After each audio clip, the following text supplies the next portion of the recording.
Praise the Lord, जय मसीह। फिर से मेरे मसीह भाई बहनों को यीशु मसीह के नाम से फिर से मेरे इस चैनल पे हार्दिक स्वागत है। प्रार्थना करता हूँ प्रभु आप सबको आशीष और शांति दे। आइए दोस्तों, मैं आज आप लोगों के लिए फिर से एक नया वचन लाया हूँ। आशा करता हूँ इस वचनों के द्वारा प्रभु आप सबको आशीष देंगे। दोस्तों, वचन में हम आगे जाने से पहले मैं आप सबसे रिक्वेस्ट करता हूँ मेरे इस चैनल को सब्सक्राइब करें, अपने दोस्तों में शेयर करें और बेल बटन दबाएं, ताकि आने वाले दिन में मैं जो कुछ वचन डालूं प्रभु का वो आप तक पहुंचे। दोस्तों, आज हम बाइबल से दो महान पुरुष के बारे में अध्ययन करेंगे। पहले शमूएल चैप्टर 9 से शुरू होते हैं। साउल नाम का एक पुरुष जिसको परमेश्वर ने इज़राइल के ऊपर राज्य करने के लिए चुना, और दूसरा राजा है दाऊद। आज हम दाऊद और साउल के बारे में थोड़ा अध्ययन करेंगे। अगर इन दोनों की कहानी पढ़ा जाए तो बहुत लंबा है, परंतु हम लोग कुछ शॉर्ट सरमन इन दोनों के जीवन में जो बीता हुआ को देखेंगे। साउल को राजा बनाने के बाद कुछ साल तक साउल ने राज किया इज़राइल के देश के ऊपर। चलते चलते ऐसा वक्त आया एक बार कि उन्होंने परमेश्वर का इच्छा के विरोध कार्य किया। हम जब देखते हैं पहली शमूएल चैप्टर 15 से अध्ययन करते हैं, उन दिनों में ऐसा हुआ कि अमेलेकिया के लोग इज़राइल को सता रहे थे। तब परमेश्वर ने शमूएल से कहा, मैं अमेलेकियों को देख रहा हूं कि वो इज़राइल के साथ क्या बर्ताव कर रहा है। तब परमेश्वर ने कहा, अब देख मैं अमेलेकियों के साथ क्या करता हूं। यहोवा ने शमूएल के जरिए साउल को यह कहला भेजा कि जाओ अमेलेकियों से युद्ध करो और सब नष्ट कर दो, वहां के सब नष्ट कर दो, सारे प्रॉपर्टी समेत सब कुछ नष्ट कर दो, वहां से कुछ नहीं लाना, सब वहीं नष्ट करके रख देना है। और साउल सिपाहियों को लेके अमेलेकियों से युद्ध किया और उस देश को पूरा नष्ट किया। और नष्ट करने के बाद उन्होंने एक गलती कर दी। परमेश्वर ने कहा था वहां के कुछ धन कुछ भी नहीं लाना है, सब नष्ट कर देना है। परंतु साउल ने वहां के कुछ धन को देखा और कुछ बैल पशुओं को देखा कि हट्टा कट्टा है।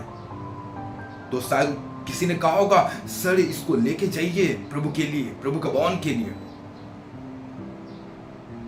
तो वो लोगों को खुश कराने के चक्कर में परमेश्वर का इच्छा को, आज्ञा को भूल गया।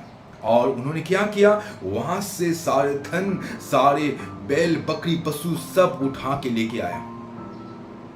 जब शमूएल साउल से मिलने आया तो शमूएल ने क्या कहा, हे साउल, मैं क्या सुनता हूं, बाहर में बहुत से बैल बकरियों का आवाज सुनाई देता हूं। तब साउल ने कहा, हे प्रभु के दास, मैंने वहां के जो अच्छे अच्छे बैल पशु हैं, जो वहां के सोना चांदी कीमती हैं, मैं उसको परमेश्वर के लाया हूं। तब शमूएल राजा के बात को, साउल के बात को सुन के बहुत निराश हुआ और कहा, क्या तू नहीं जानता कि परमेश्वर के यहां बलिदान से, सैक्रिफाइस से ज्यादा आज्ञा मानना होता है, और तूने परमेश्वर का आज्ञा का उल्लंघन किया। और उसी दिन से परमेश्वर ने उसके ऊपर से राज्य अभिषेक हटा दिया। लिखा है वचन में, फर्स्ट शमूएल 15:11 में, मैं साउल को राजा बना के पछताता हूं। परमेश्वर यहां पछताने लगा। तब परमेश्वर ने राजा का अभिषेक साउल से हटा के दाऊद को चुन लिया, जो लोगों की दृष्टि में कुछ नहीं था, ना तो परिवार की दृष्टि में कुछ था। दाऊद एक छोटा बालक था, जंगलों में, खेतों में अपने पिता के भेड़ों को चराया करता था। समय आ गया, ऐसा एक समय आया, परमेश्वर ने दाऊद को उठा के गोलियत के सामने रख दिया और गोलियत उन दोनों के बीच में युद्ध हुआ और परमेश्वर की सहायता से दाऊद ने गोलियत को हराया। तब सारे इज़राइल में दाऊद के नाम गूंजने लगा, जय जयकार करने लगा, कहने लगा, साउल ने तो हजारों को मारा है परंतु दाऊद ने लाखों को मारा है। यही बात साउल को ईर्ष्या करने में मजबूर कर दिया, जेलियस करने लगा वो दाऊद से। वो जान गया कि परमेश्वर ने दाऊद को ही चुना है राजा के लिए। तो उसके दिमाग में उसके लोगों ने उससे उकसाना शुरू कर दिया, दाऊद को मार डालो। और साउल दाऊद को मारने का षड्यंत्र रचने लगा, प्लान करने लगा। जब दाऊद को मालूम हुआ तो साउल के पास से दाऊद को भागना पड़ा, जंगलों में पहाड़ों में जाके छिपना पड़ा। पहाड़ की एक गुफा में छिप के बैठ गया, कई दिनों तक वहीं रहा। एक वक्त ऐसा आया जब साउल परिस्थितियों का पीछा करके लौट रहा था। तब जब एक पहाड़ी इलाका में पहुंचा, तब उन्होंने दाऊद और उसके दास उसके भेड़ बकरियों को खोजने के लिए उस पहाड़ी इलाके पे पहुंचा। तब वो थक के एक गुफा को दिखाई दिया और सोचा मैं उस गुफा में जाके थोड़ा रेस्ट करूंगा। और वो गुफा में वो चले गए और थोड़ा रेस्ट करने के लिए बैठा। उससे मालूम नहीं था कि उसी गुफा के अंदर दाऊद अपने साथियों के साथ थे। तब जैसा वो गुफा के अंदर आया, तब दाऊद और दाऊद के साथियों ने देखा कि साउल चले आ रहे हैं। जैसा वो कोने में बैठ के रेस्ट कर रहा था, दाऊद के साथियों ने कहा इससे वध करा, और परमेश्वर ने उसको तेरे हाथों में दिया है, दाऊद उसे मार डाल। लेकिन दाऊद ने कहा जिसको परमेश्वर ने अभिषेक किया है मैं उसको नहीं छूऊंगा। परंतु साउल और मेरे बीच में परमेश्वर न्याय करेगा। उन्होंने गाया, पीछे से गया, उसका प्राण की जगह उसके छोटे से वस्त्र को काट के लेके आया। जैसा साउल गुफा से बाहर निकला, दाऊद भी उसके पीछे निकाल के दौड़ते हुए, चिल्लाते हुए, पुकारते हुए आते हैं। वचन में लिखा है, 1 शमूएल 24 का 8 में ये लिखा है, दाऊद चिल्ला के बोलते हैं, हे राजा, मेरे राजा। जब साउल पीछे मुड़ा तो उसके पांव के सामने घुटने में आके सर को झुकाते हुए कहा, आपको मेरे बारे में जिन्होंने भी बोला है वो गलत बोला है। यदि आपको लगता कि मैं आपके प्राण की हानि के कारण बन सकता हूं तो गलत सोच रहा है। देखो, आज परमेश्वर ने तुझको मेरे हाथ में दे दिया था। जिस गुफा में तू रेस्ट करने के लिए आया था, आराम करने के लिए आया था, उसी गुफा के अंदर मैं था। और चाहो तो उसी वक्त मैं तुझे मार देता, परंतु मुझे तुझ पर तरस आया। हे राजा, मैं तेरा हत्या कभी करना नहीं चाहता हूं और मैं आपका कभी हत्या करूंगा भी नहीं। देखो, सबूत यह है कि मैंने आज आपका कपड़ा को काट के रखा है गवाह के रूप में। देखो भाइयों, आज ये दो बातों से क्या सीखते हैं? पहली बात तो है, परमेश्वर ने साउल को नियुक्त किया राजा के लिए, परंतु परमेश्वर पछताया कब? जब वो परमेश्वर के काम तो किया, लेकिन वो काम परमेश्वर के तरीका से नहीं किया, वो अपने तरीका से किया। आज बहुत से मसीह भाई बहने हैं जो परमेश्वर ने उसको चुना है, बुलाया है अलग अलग कामों के लिए, चर्च जाते हैं, वचन सुनते हैं, परंतु वो अपना मसीह जीवन परमेश्वर के तरीका से नहीं बिताते हैं, अपने तरीका से वो चलते हैं। इसलिए परमेश्वर का आशीष उस तक पहुंचने का वजह से वो अपनी दिशा बदल देते हैं।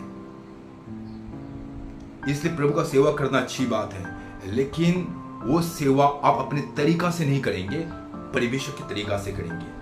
प्रभु को आराधना करना, चर्च जाना ये काफी नहीं है, हम परमेश्वर का इच्छा को भी जानना जरूरी है। परमेश्वर क्या मेरे कामों से प्रसन्न है कि नहीं? इसलिए आज बहुत से मसीह भाई बहन या प्रभु के दास दासी ऐसे हैं जो मनुष्यों को प्रसन्न करने के लिए करते हैं, परंतु परमेश्वर को प्रसन्न होने नहीं देते हैं। साउल ने भी यही काम किया। साउल को कहा होगा, सर इसको उठा ले, ये जो धन है, ये दौलत है, उठा के परमेश्वर के बाउंड में दे दे। आइडिया दिया होगा लोगों ने उनको, हाँ मेरे दास, मेरे लोग बोल रहे हैं तो उनके खुशी के लिए उन्होंने किया होगा, परंतु उसका किया हुआ काम परमेश्वर खुश नहीं हुआ। इसलिए मेरे दोस्तों, आप प्रभु में हैं तो लोगों को खुश कराने के लिए नहीं, परमेश्वर को खुश कराने के लिए काम कीजिएगा। परमेश्वर तब खुश होगा जब आप परमेश्वर की इच्छा पे करेंगे। चलते चलते उसको मालूम चला, जब परमेश्वर ने दाऊद को अभिषेक किया है तब ईर्ष्या होने लगा, जेलियस। दूसरी बात यह है कि आज हम जो मसीह सेवकाई में भी हम देखते हैं, आपका जो छोटा दास आपसे बड़ा प्रचारक बनता है तो आप जेलियस करना शुरू करते हैं। आज बहुत से प्रचारक हैं, एक दूसरे से जलते हैं, ईर्ष्या करते हैं। उसके वचन को मैं नहीं सुनूंगा, उसके सेवकाई में मैं नहीं जाऊंगा। जेलियस दिखता है हम लोगों में। Praise the Lord. और जब हम देखते हैं मेरे दोस्त, मेरे संगी भाई उठ रहा है तो हमसे देखा नहीं जाते हैं, तो उसके लिए कभी भलाई के लिए नहीं सोचते हैं। जब यहां पे हम दाऊद को देखते हैं, वो जो उसको घात करना चाहता था, जो उसको मार डालना चाहता था, वो उसके प्रति भी प्रेम रखते हैं। दुनिया में भी ऐसा है लोग, आपका कोई दुश्मन है, आपको कोई दुख पहुंचाए, आपको दर्द पहुंचाए, तो मैं भी उसके साथ वैसा ही व्यवहार करूंगा। उन्होंने मुझे दुख पहुंचाया है तो उसके जब दुख के घड़ी आते तो आप आनंद मनाते हैं। आपको मौका मिलता है, जब उसको गिराने का मौका मिलता है तो आप कसर नहीं छोड़ते हैं। जो कोई आपको दुख पहुंचाते हैं, आप भी उसको दुख पहुंचाने का मौका मिलता है तो बिल्कुल हम भी कसर नहीं छोड़ते हैं। दोस्तों, यहां में दाऊद को देखिए, बुराई के बदले उन्होंने बुराई नहीं की, परंतु बुराई के बदले उन्होंने अच्छाई उनके साथ किया। वैसा ही हम मसीह लोग भी लोगों के साथ बुराई के बदले बुराई ना करें, परंतु बुराई के बदले अच्छाई करें। वचन कहता है, जो तुझे सताएं उसके लिए प्रार्थना करें और अपने दुश्मनों से भी प्रेम रखें। ये सिखाते हैं। परमेश्वर ने साउल के कामों को भी देखा, दाऊद के कामों को भी देखा। साउल के कामों को देख के कहा, मैं साउल को राजा बना के पछताता हूं। लेकिन जब दाऊद को नियुक्त किया, कभी नहीं कहा कि मैं दाऊद को बना के पछताता हूं, कभी नहीं कहा। क्योंकि जब इज़राइल को जिस प्रकार चलाना था, परमेश्वर ने चलाना चाहता था, दाऊद राजा ने वैसे ही इज़राइल को चलाया। इससे जब वो पर गलती हुआ, रोया, परमेश्वर ने क्षमा किया और दाऊद के वंश को आशीष किया। इसे मेरे दोस्तों, हमें 2 से हम 3 बात सीखते हैं कि हम परमेश्वर की इच्छा को जानें और अपने भाई या दोस्त आगे बढ़ते हैं या आपकी जूनियर आगे बढ़ते हैं तो ईर्ष्या ना रखें और उसके हानि के लिए ना सोचें। यदि कोई आपकी हानि के लिए सोचते हैं, आपके दुश्मन हैं, तो आप उसके साथ वैसा व्यवहार ना करें। उसके हानि के लिए ना सोचें, उसके दुख में आनंद ना उठाएं, परंतु उसके दुख में भी आप कंफर्टर बनिए। दुश्मन के दुख में आप प्रार्थना करने वाले बने, तब आप सच्चे परमेश्वर के संतान कहलाएंगे। प्रभु इस वचनों के द्वारा आशीष दे। यदि आपको इस वचन अच्छा लगा होगा तो कृपया सब तक शेयर करें। Thank you. God bless you. आमीन।